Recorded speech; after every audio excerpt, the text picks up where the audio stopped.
नमस्कार, कशिश न्यूज के इस स्पेशल बुलेटिन ग्राउंड जीरो में आपका स्वागत है और आपके साथ मैं हूं करिश्मा।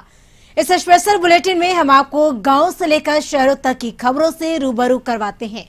हमारे संवाददाता ग्राउंड जीरो से खबरों के पीछे की सच्चाई आप तक पहुंचाते हैं और इस बुलेटिन में हमारे संवाददाता ग्राउंड जीरो से आप तक खबरों के पीछे की सच्चाई पहुंचाएंगे और साथ ही कुछ और अहम खबरों से आपको रूबरू करवाएंगे। तो चलिए इस स्पेशल बुलेटिन की शुरुआत करते हैं। जेडीयू संसदीय बोर्ड के राष्ट्रीय अध्यक्ष उपेंद्र कुशवाहा जी लगातार दौरे पे हैं और अभी वो औरंगाबाद आए हैं। औरंगाबाद में तमाम कार्यकर्ताओं के साथ वो मीटिंग कर रहे हैं, उनका फीडबैक ले रहे हैं, उनसे बात करते हैं। सर, औरंगाबाद में आप आए हैं, क्या फीडबैक अभी तक कर रहा है औरंगाबाद? देखिए, औरंगाबाद तो काफ़ी पहले से मेरा पुराना संबंध यहाँ से रहा है।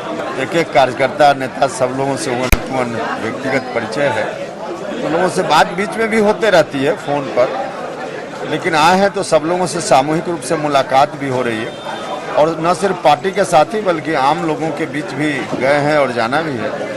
तो कुल मिला जुला कर लोगों में उत्साह है, पार्टी के साथियों में काफ़ी उत्साह है और आम जनता के बीच भी मुख्यमंत्री जी के प्रति विश्वास का भाव बहुत है। तो फीडबैक बहुत पॉजिटिव है। इस फीडबैक का इस्तेमाल करके आगे आने वाले दिनों में पार्टी को बहुत मजबूत इस जिला में किया जाए। और शिक्षा को लेकर जो आपने सवाल उठाया था विपक्ष में रहते हुए, लगता है कि सरकार अब धीरे धीरे जो आपने डिमांड किया था, चाहे प्रिंसिपल के बहाली का मामला हो, बीपीएससी का मामला हो या अन्य सुधार का मामला, मिड डे मील हो, लगता है कि सरकार आपकी बातें मान रही है, आपकी जो बातें थी सरकार उसको इम्प्लीमेंट कर रही है? देखिए, सिर्फ मेरी बात नहीं, मुख्यमंत्री जी खुद फील कर रहे हैं और आम जनता की ओर से जो बातें होती रही है उसमें मिड डे मील मास्टर साहब से बिल्कुल अलग किया जाए। आम लोग भी इस बात को कहते रहे, क्योंकि मिड डे मील में मास्टर साहब के इन्वॉल्वमेंट से पढ़ाई लिखाई में थोड़ी बाधा जरूर पहुंचती है। बिहार की सरकार ने भारत सरकार से अभी बात करके और अनुमति भारत सरकार की मिल गई है। पायलट के रूप में कुछ जगह इसकी शुरुआत होगी। एक बिल्कुल स्वतंत्र एजेंसी मिड डे मील का काम करेगी और टीचर को बिल्कुल वहाँ से अलग किया जाएगा। तो यह काम साथ ही साथ टीचर की बहाली वाला भी का भी मामला है, उसमें भी बिहार सरकार ने अभी फैसला लिया। मुख्यमंत्री जी ने अभी 4 दिन पहले बात कही, फिर कैबिनेट से भी डिसीजन हो गया है। हेडमास्टर की बहाली, एक तो कैडर बनेगा हेडमास्टर का अलग से और उनकी बहाली बीपीएससी के द्वारा प्रतियोगिता परीक्षा के आधार पर होगी। तो इस तरह से यह सब चीज़ जो हो रहा है बहुत ही पॉजिटिव डायरेक्शन में हो रहा है। जनसंख्या जातीय जनगणना को लेकर आपने आवाज़ उठाई थी और प्रधानमंत्री ने मुख्यमंत्री जी को समय भी दे दिया है। 23 अगस्त को मुलाकात होगी दिल्ली में। लगता है कि आप लोगों ने जो पहल शुरू की थी उसका अब असर जो है वो दिख रहा है? देखिए, आज देश चाहता है कि जातीय गणना हो, कोई एक पार्टी का मामला नहीं, देश चाहता है और हमारे मुख्यमंत्री जी ने बहुत ही अच्छी पहल की है। इसका मैसेज देश भर में है और आज नहीं पहले ही से बिहार विधानसभा से प्रस्ताव पारित करके सर्वसम्मत भेजा जा चुका है, जिसमें सब पार्टी के लोगों ने, सब ने कहा, even BJP, Congress, JDU, RJD सब ने मिलकर सर्वसम्मति से कहा कि यह गणना जरूरी है। तो प्रधानमंत्री जी ने समय दिया है मुख्यमंत्री जी से मिलने का। तो प्रधानमंत्री जी को भी बहुत बहुत साधुवाद और मुख्यमंत्री जी मिलेंगे, अपनी बात रखेंगे तो बिहार के लिए और देश के लिए एक अच्छा अवसर है। एक दूसरा सवाल है कि फिर तेजस्वी और तेज प्रताप में झगड़ा जो है ज़्यादा बढ़ गया। तेजस्वी यादव ने आज उनके जो पार्टी के अध्यक्ष थे छात्र के, उनको हटा दिया है, नए लोगों को जिम्मेवारी मिले। लगता है कि अब अंदरूनी लड़ाई जो है वो बाहर अब आ रही है। अब देखिए, इस पर तो हम बात कर चुके हैं, दो लोगों का है रवैया, ज़्यादा दिन चलने वाला नहीं है। बाकी उनकी पार्टी का आंतरिक मामला है, इस विषय पर रोज क्या बोला जाए।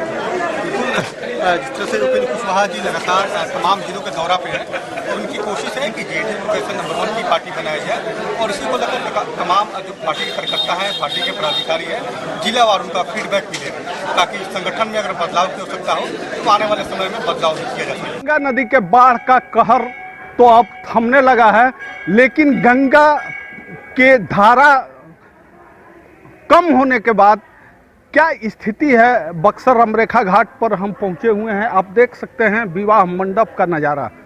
विवाह मंडप में जिस तरह से सिल्ट जमा है, जिस तरह से यहाँ पर अभी स्थिति है, पूरी तरह ये जो मंडप है ये यहाँ बालू और कचड़ों से भर गया है। सामने दिखाना चाहेंगे कि किस तरह से लोग कचड़ों में आ रहे हैं। जो गंगा का अभी दलदल जमीन बना हुआ है जो कि पूरी तरह घाट पर यहाँ आम लोगों के लिए परेशानी का सबब बन गया है। नगर परिषद इलाका का यह ऐतिहासिक रामरेखा घाट है। इस घाट पर की स्थिति अब हम आपको दिखाना चाहेंगे कि पूरी तरह सरकारी योजना के तहत जिस तरह से ये घाट का निर्माण किया गया है, जिस तरह से लगातार सीढ़ियां बनाई गई हैं, लेकिन सीढ़ियों पे जिस तरह का सिल्ट जमा है, निश्चित तौर पर कहा जा सकता है कि सिल्ट हटाना प्रशासन के लिए एक बड़ी समस्या साबित हो सकती है। यहाँ लगातार सभी घाटों पे आप देख सकते हैं कि क्या स्थिति है सिल्ट की, किस तरह से सिल्ट यहाँ जमा है। सिल्ट को लेकर के जो अभी गंगा नदी का जो अभी बहाव कम हुआ है, हमारे साथ हैं यहाँ के मुख्य पुजारी, उनसे जानते हैं कि बाबा गंगा का पानी तो कम हो गया, क्या क्या समस्या है? समस्या है बहुत, काफ़ी यहाँ मिट्टी पड़ गया है, बालू पड़ गया, दलदल भी है।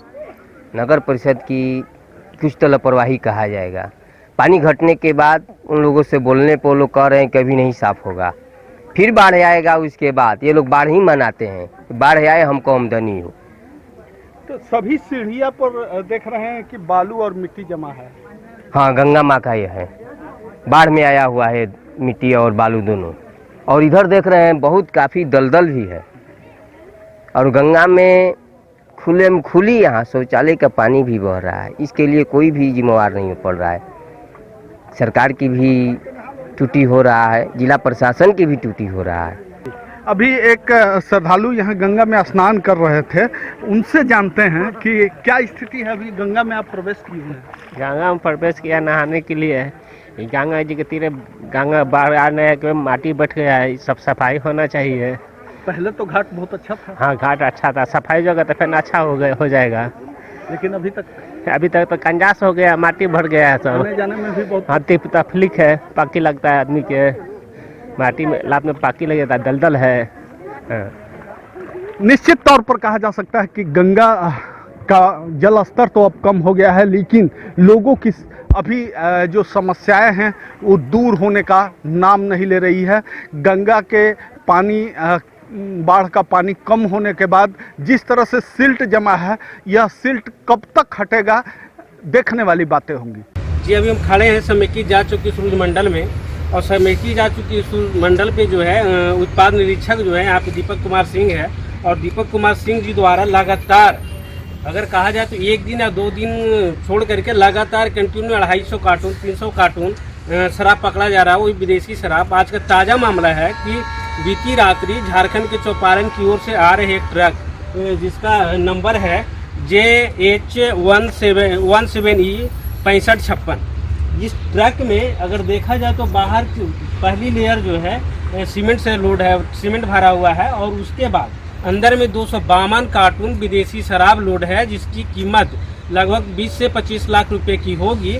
यानी कि 252 कार्टून शराब मतलब 8484 बोतल, कुल 8484 बोतल विदेशी शराब है। हालांकि चालक जो है, चालक से जब पूछा गया, पप्पू राय नाम है चालक की, और ये जो है वैशाली जिला का रहने वाला है। इससे जब बातचीत जब हुई तो चालक जो है बताया कि हमें पता नहीं है किसका शराब है, लेकिन हमें वैशाली ले जाने के लिए इस ट्रक को हमें हैंड ओवर किया गया था, और कहा गया था कि ट्रक में सीमेंट लोड है। और जब सीमेंट लोड है तो हालांकि जब वाहन जांच हुई थी तो इसने बोला भी था कि ट्रक में सीमेंट लोड है, लेकिन सीमेंट लोड रहने के कारण जब एक्साइज विभाग की निरीक्षक जो है दीपक कुमार सिंह, इससे बोला कि बिल्टी दिखाओ, इसने बोला कि बिल्टी हमारे पास नहीं है। और बिल्टी जब नहीं है तो शक के आधार पर इन्होंने तिरपाल खोला तो सच में सीमेंट लोड था, लेकिन एक लेयर ही सीमेंट हटा तो अंदर पूरी बॉडी में ये जो ट्रक है, इस ट्रक की पूरी जो डाला है, डाला में मैंने 252 कार्टून शराब फुल रखा हुआ था। एक ट्रक जिसका कि रजिस्ट्रेशन नंबर JH17E 6556 है, उसको जब जांच के लिए रोके तो उसमें उपस्थित चालक से पूछे कि हमारे ट्रक में क्या है, तो बताया कि सीमेंट है। उस पर हमने उससे बिल्टी मांगा तो बोला कि सामान का बिल्टी, तो सीमेंट का बिल्टी नहीं है। इस पर संदेह हुआ हम लोगों को, तो डाला की जांच किए तिरपाल हटा के, और डाला में सीमेंट के बोरा का 1-2 लेयर ही हटाए तो नीचे डेनिश स्पेशल विस्की इसका कुल 252 कार्टून शराब बरामद हुआ और जब्त सीमेंट भी नकली लग रहा है। हालांकि देखा जाए तो बिहार में शराब बंदी जब से हुई है तब से लगातार शराब तस्कर नए नए हथकंडे अपना रहे हैं शराब की तस्करी के लिए। और बिहार झारखंड से शराब ले जाना, क्योंकि बिहार और झारखंड जो बगल में सटे हुए बिहार के सटे हुए राज्य है और यहाँ से जो शराब सस्ती दर में खरीदना और बिहार में ले जाकर दुगने तिगने दाम पर बेचना आसान तरीके से शॉर्टकट में अरबपति बनने का तरीका अपनाया है शराब तस्करों ने। लेकिन पुलिस प्रशासन भी चुस्त है, कड़ाई से पेश आ रही है। और जैसी थोड़ा सी भनक लगता है कि शराब की इस एरिया NH2 से जा रहा है तो शराब उत्पाद विभाग के अधिकारी जो है गहन छापेमारी करना शुरू करते हैं और गहन छापेमारी में कहीं ना कहीं प्रतिदिन शराब तस्कर की गिरफ्तारी होती है, शराब जब्त होती है। जी सरघाटी से कशिश न्यूज के लिए रामपुर में। पिछले दिनों कोरोना काल में जिस तरह से ऑक्सीजन की किल्लत हुई उसको लेकर सरकार की बहुत किरकिरी हुई। यही कारण है कि अब हर सदर अस्पताल में ऑक्सीजन का प्लांट बिठाया जा रहा है और उसके तहत युद्ध स्तर पर काम किए जा रहे हैं। मैं आपको दिखा रहा हूं कि यहाँ पर भी काम हो रहा है और जो टेक्निकल आदमी है वो यहाँ पर प्लांट को लेकर पाइपलाइन बिछा रहे हैं और कहते हैं कि 1 सप्ताह में यह क्लियर हो जाएगा। और इसे हर बेड पर व्यवस्था की गई है। लगभग 135 बेड पर ऑक्सीजन का ये कनेक्शन दिया जाएगा, ऐसा विभागीय जानकारी मिल रही है। लगभग 2 हफ्ते में ये क्लियर होने की बात बताई जा रही है। इस बात को लेकर हमने यहाँ जो काम कर रहे हैं टेक्नीशियन उससे बात करते हैं। बताइए क्या किया जा रहा है? ये ऑक्सीजन पाइपलाइन की काम हो रही है और ये बेडेड पैनल अभी 20 पीस हम लोग के पास आई है। 20 पीस इमरजेंसी में लगाने की जानकारी दी गई और 20 पीस हम लगाए हैं और परसों रोज हम इसका क्लियरेंस दे देंगे। कितने बेड पर लगा रहे हैं? अभी 20 पीस पे हम लगाए हैं। 20 बेड टोटल कितना में लगना है? टोटल 135 में लगना है। हाँ, ऑक्सीजन प्लांट एक PM केयर से है और एक एसेंचर कंपनी के द्वारा लगाया गया है। तो एक आया था करीब 5-6 दिन पहले आया था, उसे उतारने के प्रोसेस में कुछ पार्ट उसका मतलब डैमेज हो गया है। तो उसके जगह पर हम लोग बात किए तो वहाँ से फिर नया सेट नया कंपनी से नया आएगा। तो उसमें हो सकता है 2-3 दिन या जब आ गया उसके बाद हम लोग यहाँ इंस्टॉल हो जाएगा। और दूसरा है PM केयर से, वो भी आने ही वाला है। तो हम लोग के यहाँ 2 ऑक्सीजन प्लांट इंस्टॉलेशन होने वाला है और इससे हम समझते हैं कि अपने हॉस्पिटल के अलावे पूरे ज़िले में सभी अस्पताल है उस सभी में हम लोग उसको पूरा कर सकेंगे ऑक्सीजन की कमी को। निश्चित रूप से ये बड़ी उपलब्धि है और अस्पताल में चूँकि ऑक्सीजन की किल्लत होने के बाद मरीजों को खास करके काफ़ी कठिनाइयों का सामना करना पड़ता था। चूँकि हाल के दिनों में कोरोना काल में ऑक्सीजन की जो किल्लत हुई है उसको लेकर सरकार की बहुत किरकिरी हुई है।